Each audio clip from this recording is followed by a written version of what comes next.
Ulta is a genuinely insane legend, and there's loads of little tricks and nuances with a kit that you've probably not noticed, and also there's loads of tips of Season 21 in general, so let's get into some things about Season 21 you may have just missed. Starting off though, pretty much every legend who can go into the void themselves got a brand new ability this season. Any enemy seen through the void will now be marked red, which is extremely useful against Mirage basically. Ulta is an especially good counter to Mirage because she can come in and out of the void really quick thanks to her tactical, so I guess this is an official Mirage counter. Also you can do the same with Wraith and also Ashe, the Void Sisters. Here's an evil tip though, you can actually use Ulta's tactical to lock people in rooms that they can't exit for the whole of the game. First of all, you can use Ulta's tac to get into these armories on King's Canyon, which are normally only accessible if you have a spare grenade. Do be aware though, if you portal into the armory as Ulta, do not let your teammate use their grenade on the armory, otherwise it will crash the server. You don't have to worry about getting stuck in the armory because it does automatically open when you go inside. Unfortunately, this doesn't work on the vaults on World's Edge. I know you were thinking about it, it doesn't work on the vaults, but it does work on the Caustic plant on King's Canyon where only Watson and Caustic can enter through this door.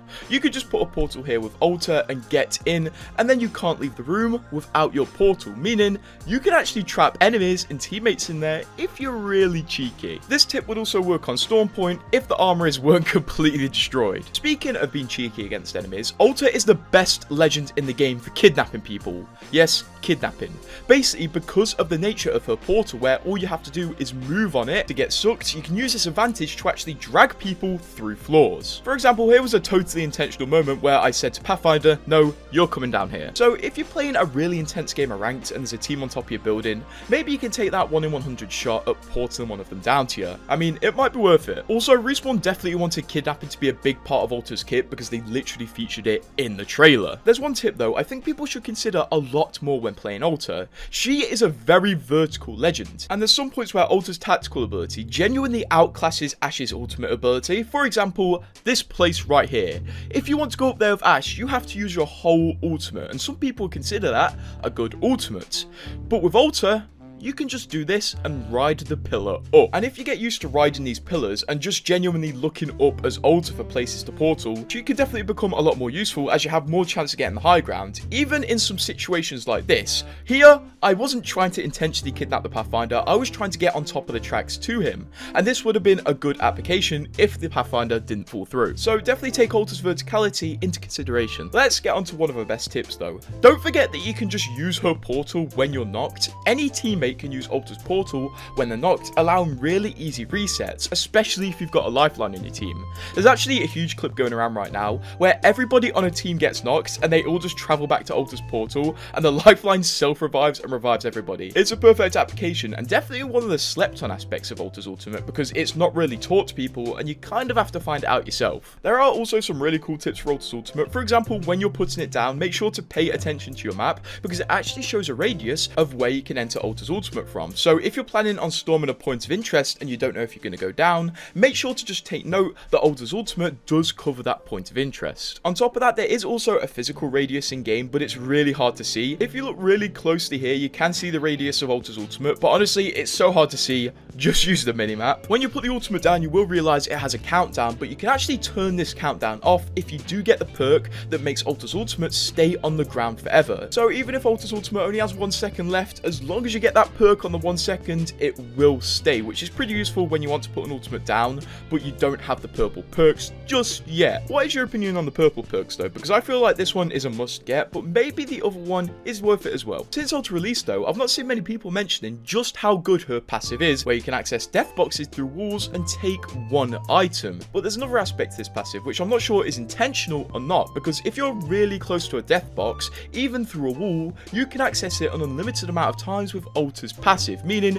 you can basically empty a death box through a building, wall, floor, whatever. I'm not sure if this is intentional, but I've experienced it a lot, so just keep this in mind that if there is a death box through a wall, you might be able to grab more than you should be allowed to. Here is one of my best tips with Ulta though. If you have an Ulta and a Wraith on the the same team, they have some unique interactions to say the least, which allow for some potentially insane rotations, because if Alta puts her tactical on a wall or a floor or anything, Wraith can actually portal through the tactical and maintain the portal, meaning Wraith can cut through buildings with her portal now if you have an Alta on your team to help. And this interaction is so good. I do not know if this is intentional, but if it is, oh my god, a legend combo has been unlocked. And you can use this legend combination with another tip I gave you in this video to sow absolute chaos and huge troll potential, because if you use Alta and Wraith to make a Wraith portal into this inaccessible room on King's Canyon, anybody who goes through that portal will be trapped unless they take the portal back. So if you time this right, you can trap people in that room, and then you just have a trapped enemy. A very hard troll to pull off, but if someone does it, it'll be pretty worth it. It's not a new legend though without a movement tech coming from that legend, and Alta is no stranger because she has a new movement tech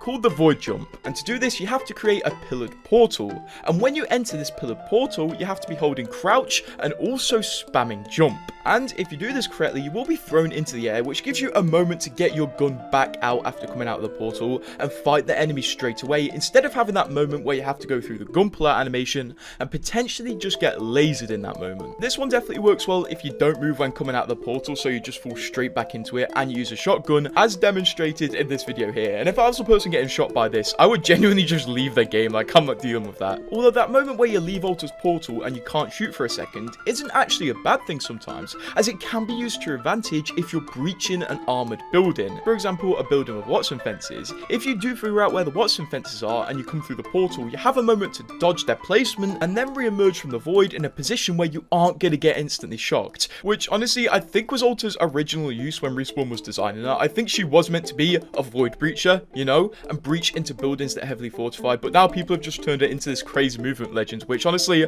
I prefer. And honestly, she is so versatile. Like this spot right here on World's Edge, the wall is 17 meters thick and Alta just portals through it like it's absolutely nothing. There's crazy rotation potential, especially mostly on World's Edge and King's Canyon for a team with an Alta. I would always recommend testing the walls to find new rotates so you can keep them in your mind for moments you actually need them. On to the next tip though, and I know this tip may seem a bit dumb, but this is my favorite one, especially in pub matches where people aren't too confident but really want to push.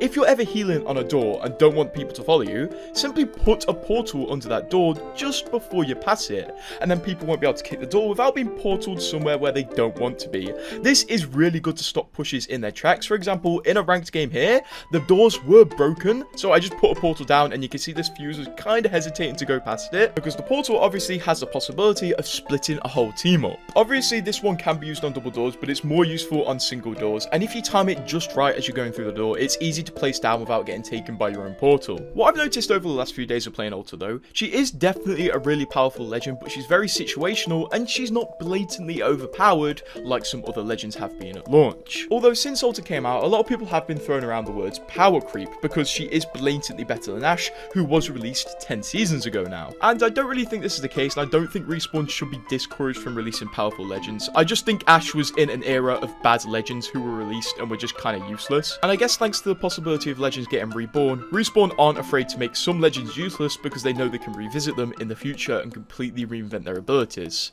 So what's your favorite Alta tip? Honestly, my favorite tip is the door tip. I'm going to use this all the time. And subscribe to keep updated with Season 21.